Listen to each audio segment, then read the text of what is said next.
Of the 82nd Legislative Assembly, I welcome you to the inauguration of Oregon's 39th Governor, the Honorable Tina Kotek. If members could please stand, we will welcome, the Sergeant of Arms will welcome members of Oregon's judiciary.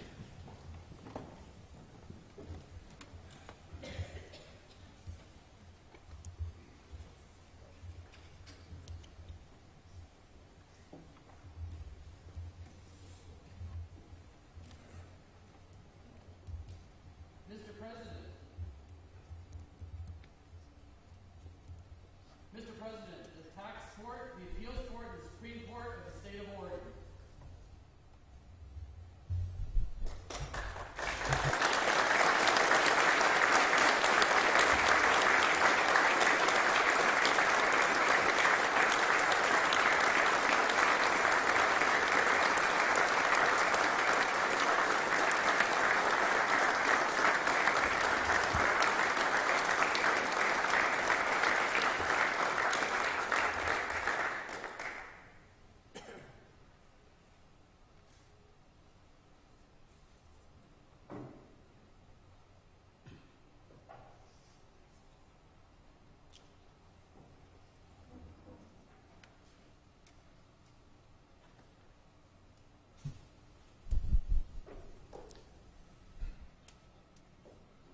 If members could please remain standing, we will recognize some distinguished individuals with us today.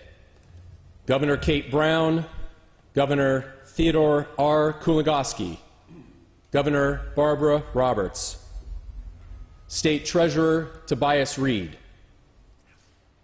State Attorney General Ellen Rosenblum, U.S. Senator Jeff Merkley, tribal leaders Doug Barrett, Cheryl A. Kennedy, Kathleen George, Bonnie Peterson, Kat Brigham, Corrine Sams, Jonathan W. Smith Sr., Delvis Heath, Brenda Mead, John Ivey, Carla Keene, Michael Rondo, Gail Hatcher, Leilani Wilson.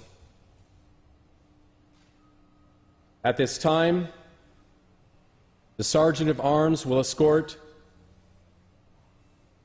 Governor-elect Tina Kotek.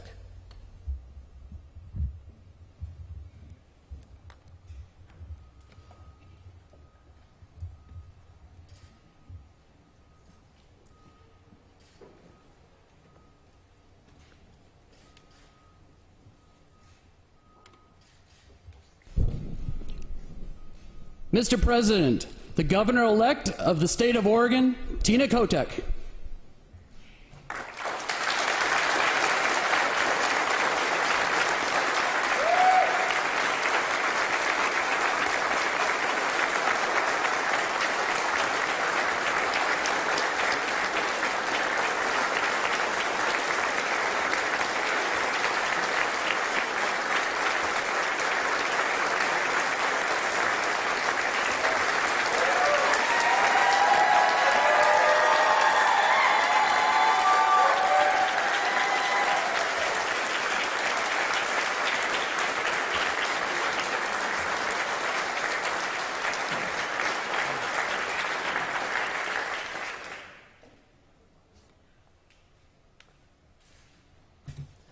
Members, at this time, the Oregon State Police Honor Guard will post the colors, followed by the Pledge of Allegiance.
I pledge allegiance to the flag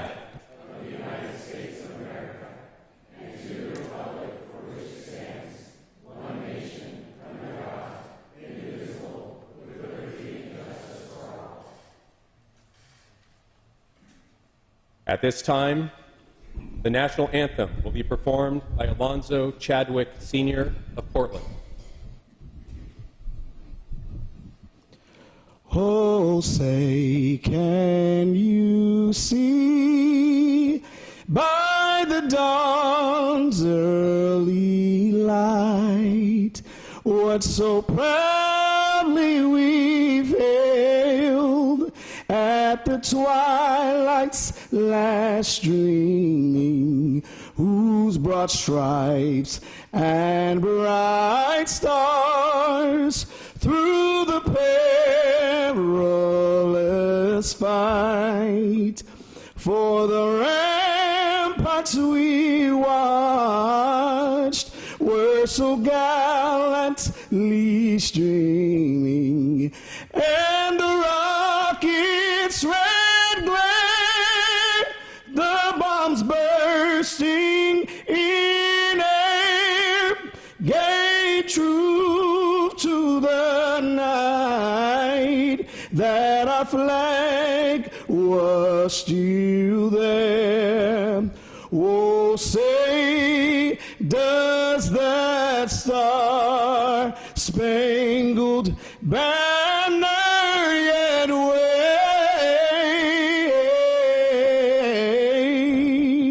o'er the land of the free and the home of the brave?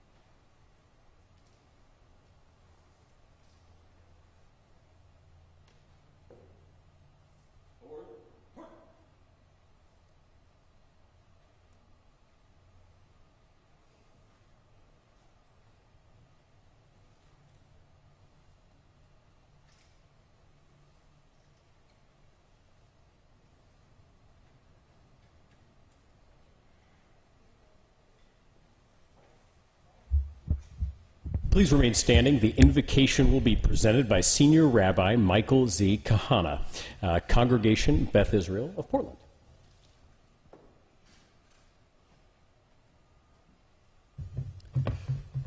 Speaker Rayfield, President Wagner, Governor Kotek, honorable members of the 82nd Legislative Assembly, esteemed guest, thank you for this opportunity. Many religious traditions speak to the responsibilities of leadership. You who are given the role of leader by the people hold this trust in a sacred partnership. We gather in this hallowed room to acknowledge the duty and the privilege to care for the well-being of the people of Oregon. It is no easy task. In the Hebrew Bible, when Moses passes on the mantle of leadership to his successor, Joshua, the two leaders stand before all of the people. Moses publicly gives to Joshua two words of advice. In Hebrew, chazak ve'ematz. He says, be strong and be resolute. Strength is needed in a leader, but it is easily misused. Less important is strength against an opponent. What is mostly needed is strength of character. It is easy to be distracted, to let personal concerns and grievances detract from the needs of the people. So it is with the words of Moses that I offer this prayer for you. Chazak ve'ematz, be strong and be resolute in serving the people of our great state. They need you, all of you, to keep them always in mind. Moses' words are echoed in the Jewish tradition when we finish reading a book of Torah, as we did last Sabbath, and move on to a new book in this coming Sabbath. And when we close the Holy Scroll, we say to everyone assembled, Chazak, Chazak, v'nit chazek. Be strong, let us strengthen each other. Strength only comes about through unity. We are only strong, we are only resolute when we are together. Like Moses and Joshua, we stand today before all of the people and acknowledge that the responsibility is to them. They need resolute unity.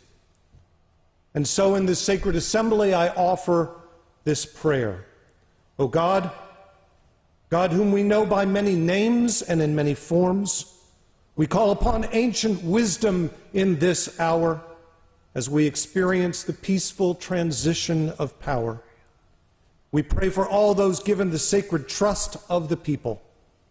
Together we pray for the success of our new governor and all of those taking leadership roles. May they be strong and may they be resolute in keeping the needs of the people foremost.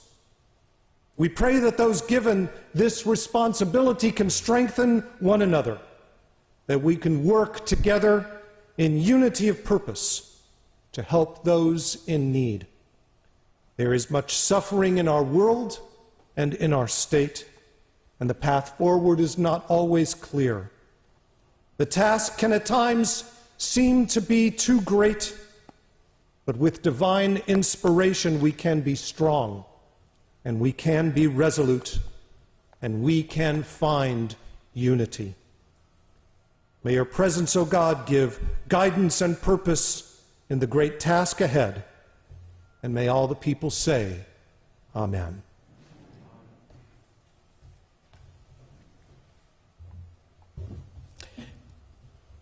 Thank you, Rabbi Kahana, for those words.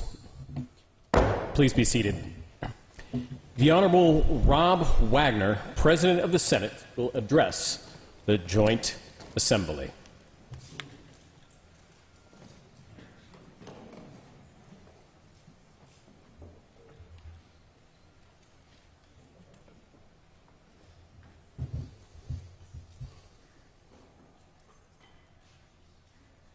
To the Governor, our Chief Justice, Mr. Speaker, Senators, Representatives, our federal delegation, tribal governments, our professional and amazing staff, and family and friends who are watching and who are gathered here today. Let's just reflect on that for a few seconds. Gathered here today. What a blessing, and what a celebration. You know, this is such a handsome group. What if you all indulge me? You guys okay if I just take a selfie real quick? 1 second.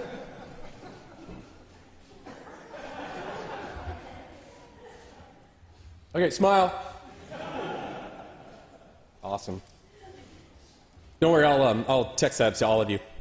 I have 4 Gen Z children who will for sure mock me if I try to curate my own selfies and they don't meet their standards. And I still have no idea about TikTok. We've gone through so many challenges during the pandemic, but here we are. At this moment, gathered here together, the 82nd Legislative Assembly in service to the people of Oregon. Let's take stock of who is here on this floor today. First, in the Senate, we have borrowed some amazing talent the past couple of years from the House chamber. And for the rest of you House members, feel free to come on over. The water is warm. Sorry, Mr. Speaker. But still, 8 of our 30 senators haven't been to an in-person joint session. In the House, 40 of your 60 are brand new or haven't been in present form in a joint session before. From the outside, folks might say this presents a challenge. I say it's an amazing opportunity. We get to hit refresh and question how we have always done things. Just because it's the way it has always been done doesn't mean it is the way that it has to be done. And who are we? Who is here? As I've learned your stories and how you find your way to legislative service, it is absolutely incredible. Just let me give you one example. My state representative and my good friend Daniel Nguyen, part of an historic movement in the history of this country for Vietnamese representation. And we celebrate diversity in all ways: age, experience, race, gender, personal background, and professional life. We have returning veteran legislators, and we have a whole new cadre ready to offer their ideas, their knowledge, and their perspectives on a vast range of policy and budget challenges. We have leaders from across Oregon ready to make progress, from Aloha to Athena to Ashland, from Kaiser to King City to Klamath Falls, from Tillamook to Troutdale to the Dalles, focusing on our common purpose to be of service to Oregonians. In the last two sessions, the Oregon Legislative Assembly, in partnership with our governor, has a proud legacy of accomplishment. But we were removed from a cornerstone of the rich legislative experience. An experience that depends upon civility, building relationships that span our demographic and geographic and political differences, and that spark of spontaneous connection that really only happens here in this sacred Capitol building. I have revered this institution for half of my life. As an intern, a staffer, an advocate, a senator, and now with the honor of being a presiding officer. I'm thrilled to have had the chance to work more closely with each of you in our democratic process. And as Senate President, I have a responsibility to honor our traditions, but also an obligation to work with each of you to break new ground and try new approaches so that we can together make Oregon better and stronger. In just over 1 week, the Senate, the House, and the governor will jump into the work of the 2023 regular session. And on day one, the voters have asked us to tackle some thorny issues impacting their lives and the lives of their neighbors.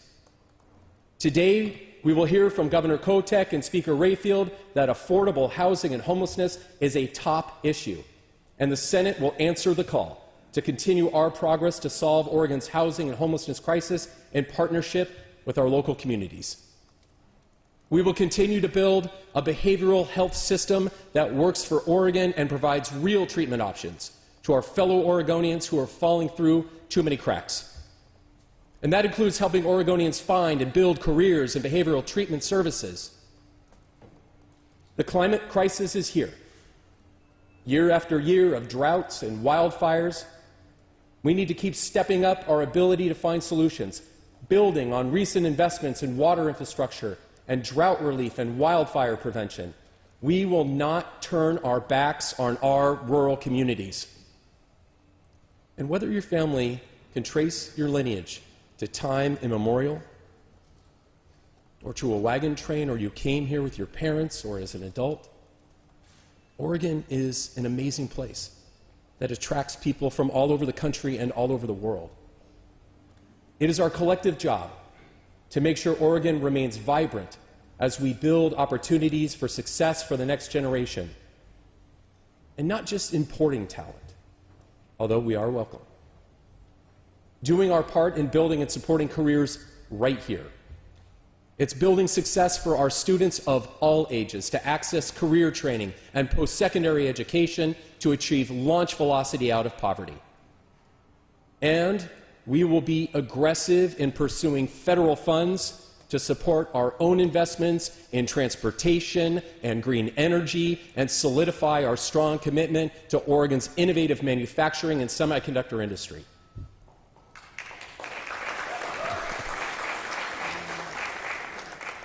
We need a pipeline not just to a job, but to careers. in high needs fields of nursing and education and childcare and providing support to our seniors and disabled Oregonians. Finally, there are three fundamental principles that I will use to approach this work. First, my door is always open, so House members, please come over to our side of the building as well. The second is that good ideas come from everywhere. And third, as my grandmother used to say, there was always room for kindness. And whether you've served for over 2 decades or just going on a little over 2 hours, I admire and respect your dedication to Oregon. I look forward to serving with you and to honor your service in the 82nd Legislative Assembly, and thank you to Governor Kotek for stepping up and serving the state. Thank you.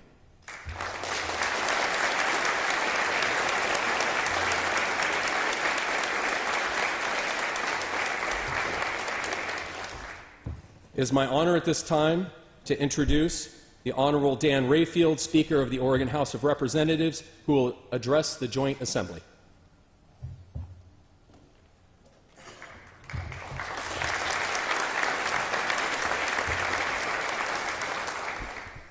Thank you. It is absolutely wonderful to be back in the Capitol with all of you. Growing up, my dad was larger than life. Part of this was growing up in a military family. He was a colonel in the Air Force Reserves, and this played a significant role in our lives. Much like being a legislator plays an oversized role in all of our lives. One of the ways that I connected with him was listening to the stories he'd tell when he came home from work. And one of these stories has stuck with me. It's this story that keeps popping into my head as I've been thinking about the importance of our collective leadership entering this session. As with every weekend my father was on duty, he came home dressed in his uniform. He was standing in our kitchen, decompressing, during that awkward period between changing your clothes and eating dinner. And in a matter-of-fact tone, he told us about an accident that had happened earlier that day. He described how during a mid-air refueling exercise, a pilot had cut the refueling line with the rotors of his helicopter. The rotors of the helicopter were damaged, and the pilot had to set the helicopter down immediately. As my father finished recounting the story, I was surprised to learn that the focus of the story was not the pilot. It was the wing commander. My father, he told me, was that the wing commander's career would be negatively impacted by this incident. So I was confused, because in my mind, the wing commander had done absolutely nothing wrong. It was the pilot that had made the mistake. My father's response was that as leaders, we are responsible for everything that happens on our watch. Now, this story has been on my mind lately because, in a way, we are all like that wing commander. All of us are united as a part of a team that is collectively responsible to solve our community's greatest challenges and seizing on the unprecedented opportunities facing our state right now. So many Oregonians are relying upon us to find solutions to stop their skyrocketing rent, their inability to get behavioral health care, feeling a sense of insecurity in their own neighborhood. The weight of that responsibility can be scary.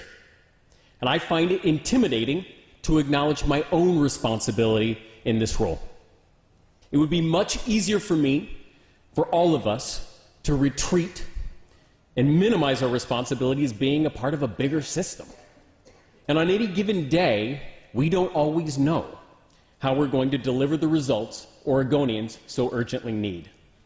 But I will continuously challenge myself, all of us, not to retreat to the bunker of problems being too big, too complex, and pick up that weight.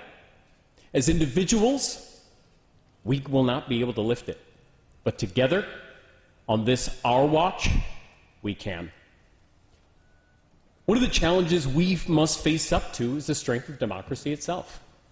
Democracy is how we come together as a community to address our problems and find common cause with each other. but trust in government as one of its low points in American history.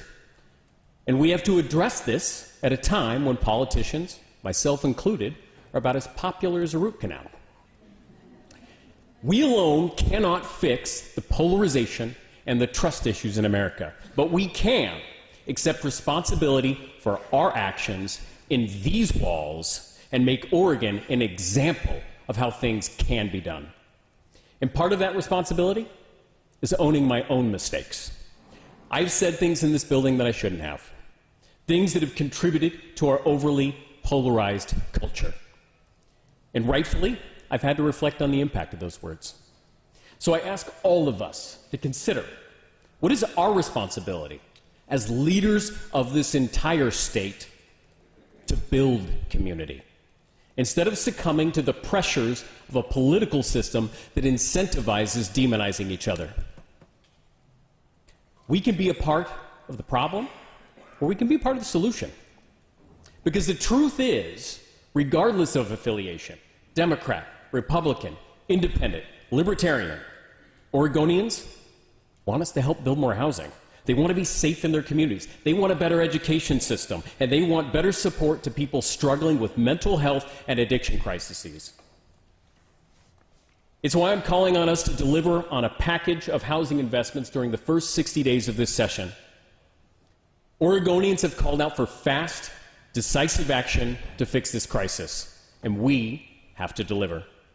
Taking decisive action on this and other issues Oregonians care about most is how we strengthen democracy. It's how we begin to change the public perception of the work that we do here in this building. All too often, we look back at a session and we focus on the problems that we faced. When we look back on this session, I want it to be remembered as a session that we seized unprecedented opportunities and helped government deliver on its promises. And I believe we have genuine opportunities. We have an opportunity to improve housing supply, provide supports to those that are houseless, create pathways to home ownership, ensure historic investments that we have made in housing, behavioral health, addiction services are making an impact on the ground. We have an opportunity to draw down millions of federal dollars for the semiconductor industry that will put people into working family jobs 10, 20, 30 years from now and lift future generations of Oregonians out of poverty. We have an opportunity to support investments in water that both improve ecology and support our agricultural industry that makes up more than 12% of our state's gross product. And there are many more opportunities this session. Now, I do not want to suggest that every moment of this session is going to be unicorns jumping over rainbows. We're going to have differences. We're going to have challenging conversations. And you know what? That's okay. In fact, we should expect them. We should encourage them, because when done respectfully, it is the hallmark of an effective democracy. We'll be taking action to improve reproductive health care. Too many Oregonians travel more than 300 miles to find a provider to find life-saving care. We'll be taking action on a series of measures to prevent gun violence. My son was 1 year old on the horrific day of the Sandy Hook tragedy. He has only known a world where these type of events are not unimaginable. They are commonplace. And I want to acknowledge that it is not going to be easy for everyone in this building to take up these issues. But Oregonians expect us to do these things, and we will do these things while fostering a culture of respect. How we treat each other matters. And it's going to be hard. It's going to be tedious, but that's what democracy in action looks like, and it is worth it. I'll close by telling you how I got involved in this work. I was 19 years old. I was looking for direction in my life, and I found it when I learned about an opportunity to gather signatures for campaign finance reform. And on my days off from community college and working at the mall, I stood outside a grocery store. And anyone who's done this work, they know how tedious and they know how tiring it is. But I was excited about the work because I believed, and I still believe, that getting money out of politics is foundational for our democracy. And I expect each and every one of you have had an experience like this. There was some issue, some candidate, some event that sparked something inside of you to say, I want to do this work. And it was a powerful enough motivator that you made this commitment to serve, knowing the sacrifices it will mean for you and your family. And I do not take those sacrifices lightly. My son Adam is now 11.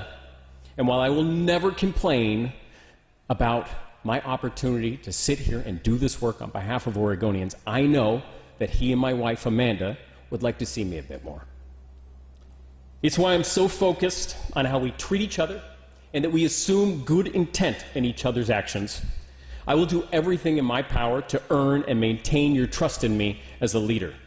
Because while we did not individually cause the problems facing Oregon today, we have a collective responsibility on our watch to fix them. In that spirit, let's get to work.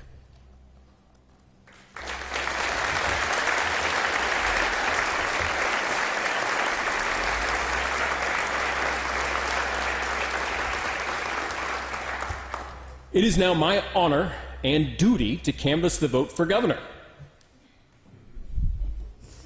As provided under Article 5, Section 4 of the Oregon Constitution, I, Dan Rayfield, Speaker of the Oregon House of Representatives, have hereby examined the voting returns from the last general election for the office of Governor of the State of Oregon and find that the Honorable Tina Kotek has received the highest number of votes cast for the office and has been duly elected governor.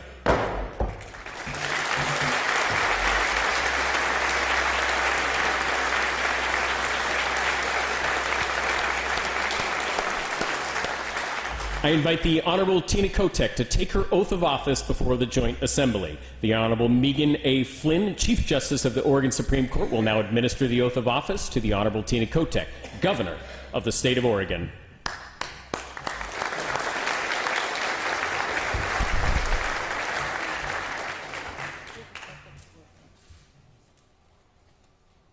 Raise your right hand. I, Tina Kotek, I, Tina Kotek, do solemnly swear do solemnly swear that I will support the Constitution that I will support the Constitution of the United States of the United States and the Constitution and the Constitution of the State of Oregon, of the State of Oregon, and that I will faithfully and that I will faithfully discharge the duties of governor discharge the duties of governor according to the best of my ability. according to the best of my ability.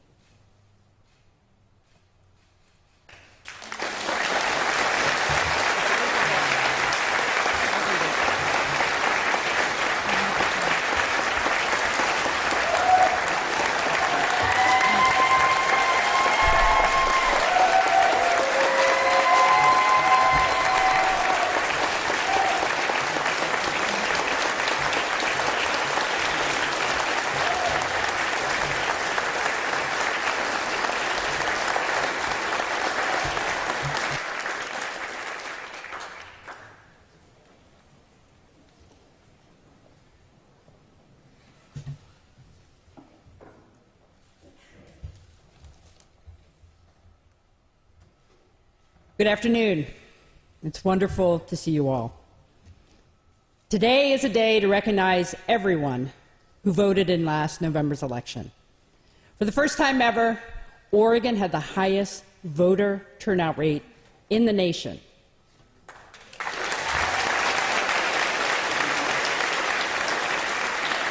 That is a credit to the strength of our democracy and a credit to Oregonians, no matter who you voted for. I would also like to thank my predecessor, Governor Brown.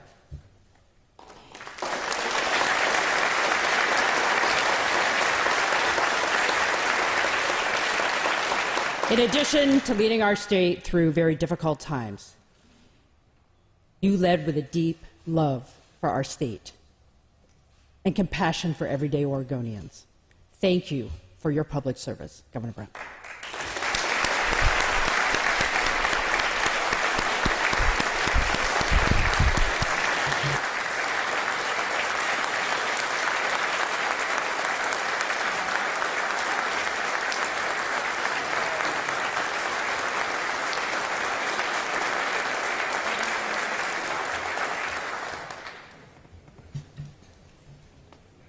And since we all know none of us get here by ourselves, I'd also like to thank my wife, Amy, the First Lady of Oregon. Thank you, my love, for your support.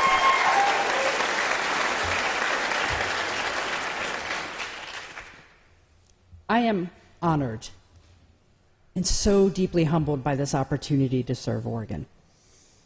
For me, this job will mean waking up every day with a mission. My mission, simply put, is to deliver results for Oregonians, to take on our biggest challenges and make things better. You know, it's a simple idea, making things better, but as we all know, a difficult thing to achieve.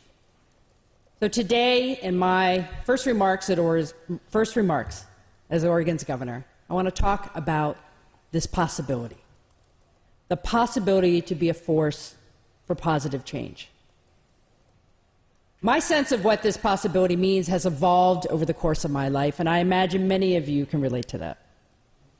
My grandparents were immigrants. My parents were proud first-generation Americans who believed in hard work and being engaged in their community. My mom, her name was Florence, volunteered at the library in my elementary school. After he retired, my dad, Jerry, volunteered on the local school board, not the school board, the zoning board. They did what they could to make things better for our family and for our community. When I was in my 20s, I fought for domestic partnership benefits for faculty and students at the University of Washington. That was a positive change for couples who had been denied for too long the dignity and respect everyone deserves. And when I moved back to Oregon, I found my calling as an advocate for others. I gratefully accepted a job at Oregon Food Bank, inspired by its mission to end hunger. That calling eventually brought me into public service, like many of you in this chamber today. I was honored to spend much of the last decade leading this chamber as Speaker of the House. So I know that there will be many difficult decisions ahead of you, many competing priorities and complex issues demanding your attention. Before you take up that work, I ask you to step back and consider our shared mission as public servants, making things better for Oregonians. I recognize that this idea of a shared mission might be a tough sell at a time when our politics feel so divisive. But today, this convening of Oregon's 82nd Legislative Assembly marks a meaningful transition. We are moving out of election season, which is ultimately a very public reflection of individual values, and we are moving into the season of governing. And governing is about more than competing values. It's about serving our people, not Democrats, Republicans, or independents, but parents and children, teachers and students, business owners and workers, families from the Rose City and families from towns without a stoplight. Governing is about serving Oregonians, all Oregonians. And I have heard from people loud and clear, the status quo is not working. And for many Oregonians, it has never worked. I believe that for most of us, this is not a partisan issue, or frankly, a criticism of any one leader. This concern transcends party lines and county lines and cultural divides. Oregonians in every single corner of our state are demanding better. They want to see the idea of Oregon, land of majestic mountains, land of promise, match up with the realities in their everyday lives. And so do I. It is my pledge to all Oregonians, including the leaders in this chamber, that I will work every day to turn things around, to be a partner with you in solving problems big and small. We won't be perfect, but we will improve every year, so Oregonians can proudly say their state government was there for them. So here's how we're going to do that. First, for me personally, that means strengthening connections with Oregonians from every part of the state so that we can deliver results on issues of shared concern: affordable housing and homelessness, behavioral health and addiction care, and education. For the executive branch overall, that means focusing on the basics. I will set clear expectations for the agency leaders and then follow through to make sure we are building systems to do our fundamental job: serving Oregonians better than ever. And finally, for all Oregonians, we must all come together to be part of the solution.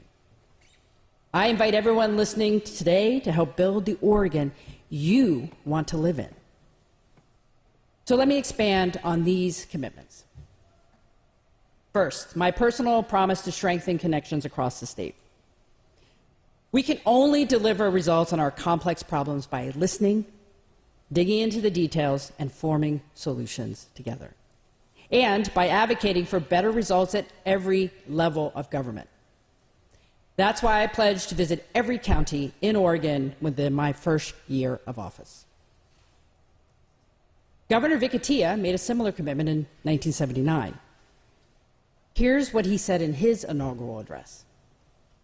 Quote, "I have and will continue to listen, and not just only to those people who have the means and the urgency to press their case in Salem. I will go to our people to listen. I will go to every county of this state. I will be in your own communities, not talking to you, but meeting with you. I will listen to you, the elected representatives of our people, and to the many dedicated workers in our government who truly want to serve people. I will listen to all." Unquote. It may surprise some of you that Governor Atiyeh, the last Republican to serve in this role, has been a source of inspiration as I prepare to take on this great responsibility. He too was a former legislator with deep knowledge of our state budget, and we are both firsts. He, the first elected governor of Arab descent in the United States, and me, the first openly lesbian governor in the United States, along with the new governor of Massachusetts. I will endeavor to listen and lead with the same authenticity, compassion, and skill that Governor Atiyeh brought to this job. And in that spirit, I launched my One Oregon listening tour in Yamhill County a couple of weeks ago. On this visit and the ones to follow, I want to hear directly from people who are doing the hard work every day to serve their community, especially on issues of shared concern across our state. One story in particular has stuck with me. During our roundtable on housing and homelessness, we heard from a woman named Rachel, who works at a nonprofit serving survivors of domestic and sexual violence. Many survivors get to a point where it may not be safe for them to stay another night under the same roof as their abuser. That's why her nonprofit provides emergency shelter for up to 30 days, so that survivors, most often women with children, have a safe place to stay while they seek more permanent housing. But in Yamhill County, like most counties in Oregon, affordable housing is extremely hard to come by.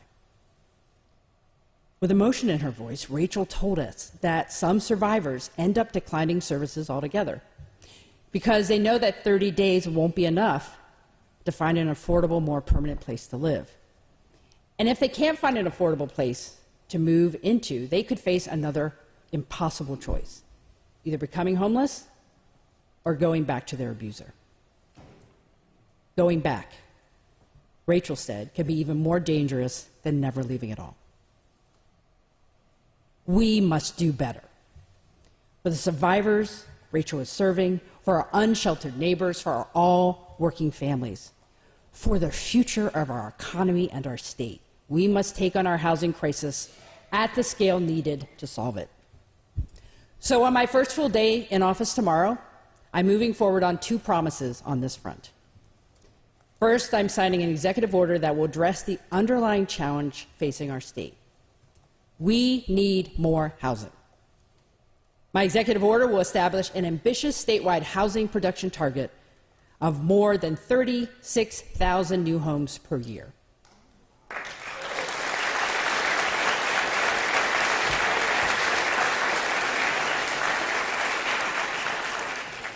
And people, that's an 80% increase over recent construction trends. Building more housing is key to creating healthier and safer communities and supporting economic growth.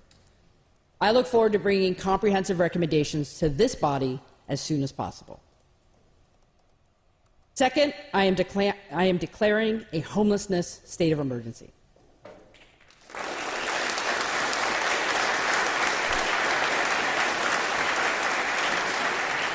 Our state's response must meet the urgency of the humanitarian crisis we are facing.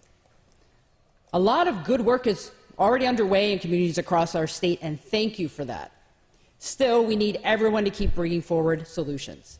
And to that end, I am proposing an urgent $130 million investment that will help at least another 1,200 Oregonians who are experiencing unsheltered homelessness move off the streets within a year.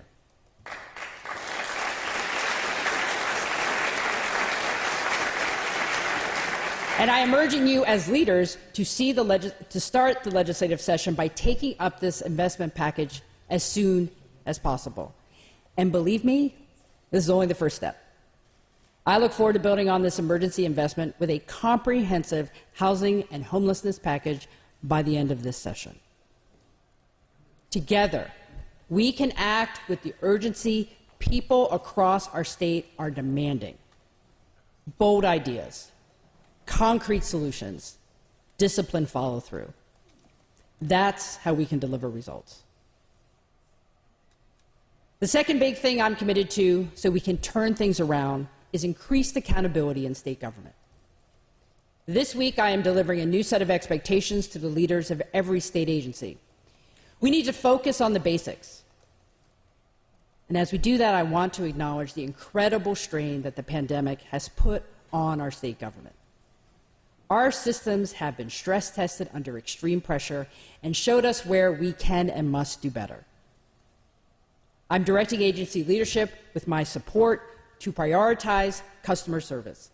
That means being more efficient, more effective, and creating systems that will empower the state's 42,000 public servants to deliver for Oregonians. So many state employees are working incredibly hard to do their jobs, but struggle because of unnecessary bureaucratic barriers or outdated systems that do not meet the challenges of the day. So whether you're going to the DMV, applying for a permit, or starting a new business, our job is to make things work as efficiently as possible.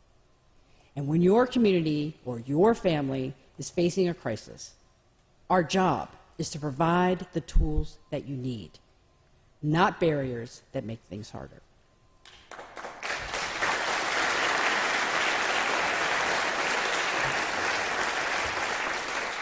So as we address the very large, complex challenges our state faces, whether it's housing, behavioral health, or education, we have to put our own house in order too.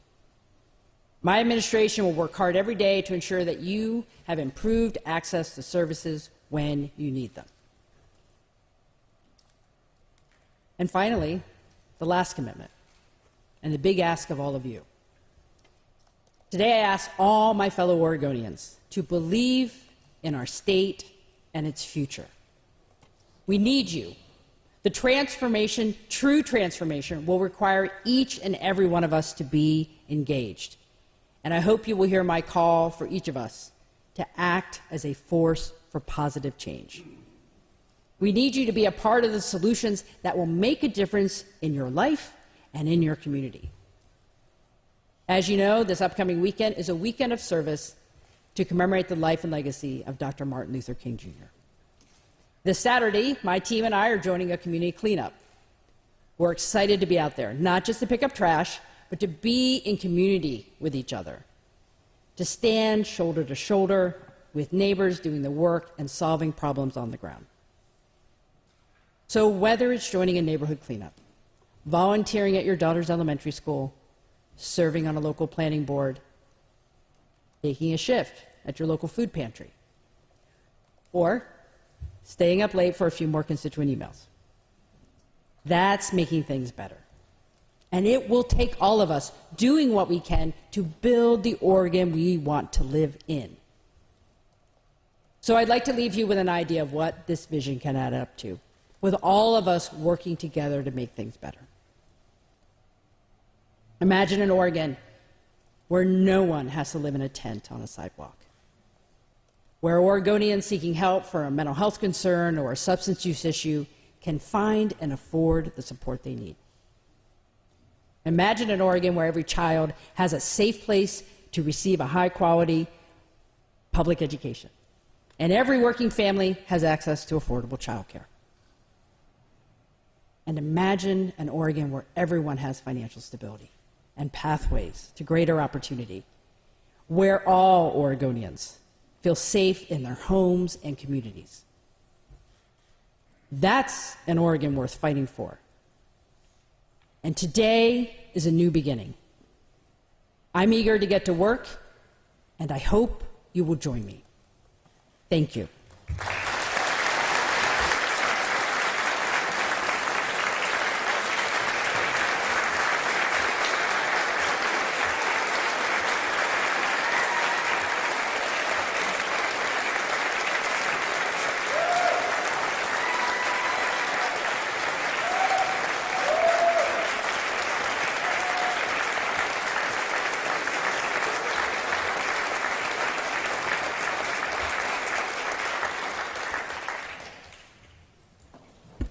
Thank you, Madam Governor.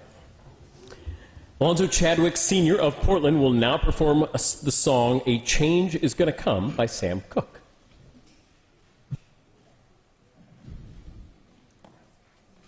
I was born by the river in a little tent. Oh, and just like the river, I've been running ever since. It's been a long time coming, but I know a change gonna come. Oh, yes, it will. It's been too hard living, but I'm afraid to die, 'cause I don't know what's up there beyond the sky. It's been a long time coming, but I know a change gonna come. Oh, yes, it will. Said I go to the movies and I go downtown. They keep telling me, don't you hang around, 'cause it's been a long time coming, but I know a change gonna come. Oh, yes, it will. Said I go to my brother and I say, brother, help me please. But he winds up knocking me back down to my knees. Whoa, there were times when I felt I wouldn't last for long, but now I think I'm able to carry on, 'cause it's been a long time coming, but I know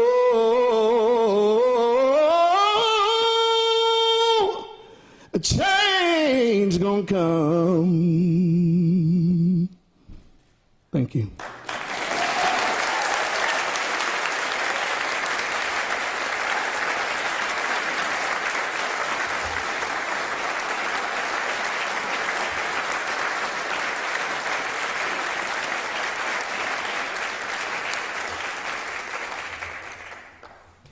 Thank you, Mr. Chadwick. Please stand. The House Sergeant at Arms will escort the Honorable Governor Tina Kotek from the floor.